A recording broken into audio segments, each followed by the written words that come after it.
Hi all, അസ്സലാമു അലൈക്കും. Welcome back to our channel. Soya chunks കൊണ്ട് വെറൈറ്റി ആയിട്ട് ഉണ്ടാക്കാൻ പറ്റിയ ഒരു സ്നാക്കായിട്ടാണ് ഇന്ന് വന്നിട്ടുള്ളത്. സോയ ചങ്ക്സ് അട. അപ്പോൾ അത് എങ്ങനെ ഉണ്ടാക്കിയെടുക്കുന്നത് നോക്കാം. സോയ ചങ്ക്സ് 1 മണിക്കൂറെങ്കിലും വെള്ളത്തിൽ കുതിർത്ത് വെച്ചിട്ട് നന്നായിട്ട് വാഷ് ചെയ്തിട്ടെടുക്കണം. ഒരു 4-5 പ്രാവശ്യം വാഷ് ചെയ്തിട്ടെടുക്കണം, എന്നാലേ അതിൻ്റെ റോ സ്മെല്ലൊക്കെ പോയി കിട്ടുള്ളൂ.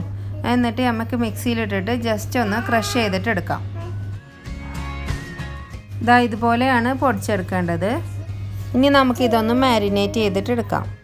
1/2 teaspoon ginger paste, 1/2 teaspoon garlic paste, പിന്നെ 1 ടേബിൾ സ്പൂൺ മീറ്റ് മസാല തന്നെ വേണമെന്നില്ല, ചിക്കൻ മസാല വേണമെങ്കിലും ആഡ് ചെയ്യാം.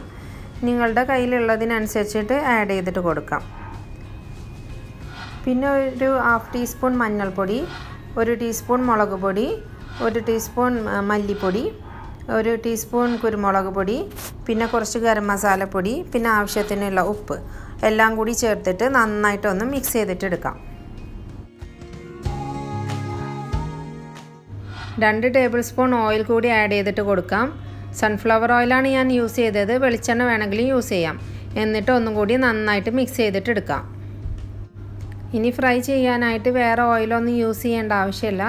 നമുക്കൊരു നോൺ സ്റ്റിക്ക് പാനിലിട്ടിട്ട് ഫ്രൈ ചെയ്തിട്ടെടുക്കാം. ആദ്യത്തെ ഒരു 5 മിനിറ്റിൽ ഹൈ ഫ്ലെയിമിൽ വെച്ചിട്ട് നന്നായിട്ടൊന്ന് ഫ്രൈ ചെയ്തിട്ടെടുക്കുക.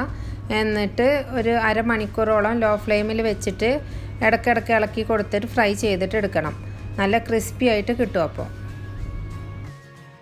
ചെറുതായിട്ട് ചോപ്പ് ചെയ്തിട്ടുള്ള മല്ലിയില കൂടി ആഡ് ചെയ്തിട്ട് കൊടുക്കാം. ഈ ഒരു സ്റ്റേജിൽ കറിവേപ്പിലയും പച്ചമുളകും എല്ലാം ആഡ് ചെയ്യാം. എൻ്റെ അടുത്ത് കറിവേപ്പില ഇല്ലാത്തതുകൊണ്ടാണ് ആഡ് ചെയ്യാത്തത്. പിന്നെ അധികം സ്പൈസി വേണ്ടാത്തതുകൊണ്ട് ഞാൻ പച്ചമുളക് ആഡ് ചെയ്യുന്നില്ല. നല്ല സ്പൈസി വേണമെന്നുണ്ടെങ്കിൽ പച്ചമുളക് കൂടി ആഡ് ചെയ്തിട്ട് കൊടുക്കാം. നന്നായിട്ട് ഫ്രൈ ആയിട്ട് വന്നിട്ടുണ്ട്. അരമണിക്കൂർ ആകുമ്പോഴേക്കും നമുക്ക് ഇങ്ങനെ ആയിട്ട് കിട്ടും. ബീഫ് അടേൻ്റെ ഒക്കെ സെയിം ടേസ്റ്റ് തന്നെയാണ് ഇതിന് വരുന്നത്. ഇനി നമുക്ക് ചൂടാറാനായിട്ട് മാറ്റി വെക്കാം. ഇനി നമുക്ക് ഇതിനായിട്ടുള്ള ഡൗ തയ്യാറാക്കിയിട്ടെടുക്കാം. 1 കപ്പ് മൈദപ്പൊടിയാണ് എടുത്തിട്ടുള്ളത്. അത് ആവശ്യത്തിനുള്ള ഉപ്പും വെള്ളവും ഒഴിച്ചിട്ട് നന്നായിട്ട് കുഴച്ചിട്ടെടുക്കാം. ഇതുപോലെ സോഫ്റ്റായിട്ട് നന്നായിട്ട് കുഴച്ചിട്ടെടുക്കണം. എന്നിട്ട് ചപ്പാത്തിക്കൊക്കെ ചെയ്യുന്നത് പോലെ ഇതുപോലെ ബോൾസ് ആക്കിയിട്ട് എടുത്തിട്ട് പരത്തിയിട്ടെടുക്കണം.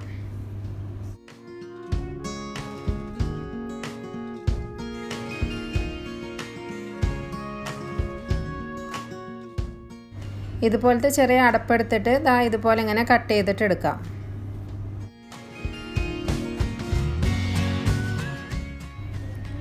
ഇതുപോലെ ചെറിയ ചെറിയ അപ്പങ്ങളായിട്ടാണ് ചെയ്തെടുക്കേണ്ടത്. ഇനി നേരത്തെ തയ്യാറാക്കി വെച്ചിരിക്കുന്ന ഫില്ലിങ് ഇതിലേക്ക് ഇട്ടിട്ട് കൊടുക്കാം. ഫില്ലിങ് ഈ ഒരു അപ്പത്തിൻ്റെ നടുവിൽ വെച്ചിട്ട് സൈഡ്സൊക്കെ ഇങ്ങനെ നന്നായിട്ട് പ്രസ് ചെയ്തിട്ട് കൊടുക്കണം. എന്നിട്ടൊരു ഫോർക്ക് വെച്ചിട്ട് നമുക്ക് ഇങ്ങനെ ഒരു ഷേപ്പ് ചെയ്തിട്ട് എടുക്കാം. ഇതുപോലെ തന്നെ എല്ലാതും ചെയ്തിട്ടെടുക്കാം. റമദാൻ ടൈമിലൊക്കെ ഫ്രീസ് ചെയ്തിട്ട് വെക്കാൻ പറ്റിയ നല്ലൊരു സ്നാക്കാണിത്.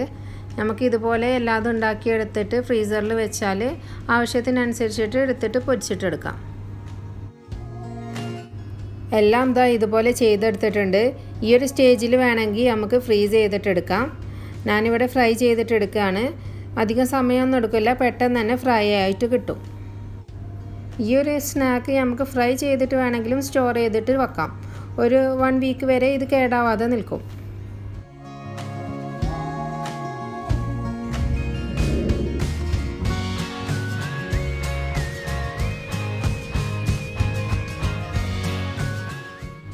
ഇതുപോലെ ഗോൾഡൻ ബ്രൗൺ കളർ ആവുന്നത് വരെ നമുക്ക് ഫ്രൈ ചെയ്തിട്ടെടുക്കാം. പെട്ടെന്ന് തന്നെ ഫ്രൈ ആയിട്ട് കിട്ടും. ഇതുപോലെ തന്നെ എല്ലാതും ഫ്രൈ ചെയ്തിട്ടെടുക്കാം. സോയ ചങ്ക്സ് വെച്ചിട്ടുണ്ടാക്കാൻ പറ്റിയ നല്ലൊരു ടേസ്റ്റി സ്നാക്കാണിത്. എല്ലാവരും ട്രൈ ചെയ്ത് നോക്കണം. മസാല ഉണ്ടാക്കുന്ന സമയത്ത് നിങ്ങൾക്ക് വേണമെങ്കിൽ ഉള്ളിയും പച്ചമുളകൊക്കെ ആഡ് ചെയ്യാം. എന്നാൽ ഒന്നും കൂടിയും ടേസ്റ്റ് ഉണ്ടാവും. അപ്പോൾ എല്ലാവരും ട്രൈ ചെയ്ത് നോക്കണം. എന്നിട്ട് ഫീഡ്ബാക്കൊക്കെ അറിയിക്കണം. ചാനൽ സബ്സ്ക്രൈബ് ചെയ്യാത്തവരുണ്ടെങ്കിൽ സബ്സ്ക്രൈബ് ചെയ്യാൻ മറക്കരുത്. നിങ്ങളുടെ ഫ്രണ്ട്സും ഫാമിലിയൊക്കെ ആയിട്ട് ഷെയർ ചെയ്തിട്ടും കൊടുക്കുക. ഇൻഷാ അല്ലാഹ് അടുത്ത വീഡിയോയിൽ കാണാം. അസ്സലാമു അലൈക്കും.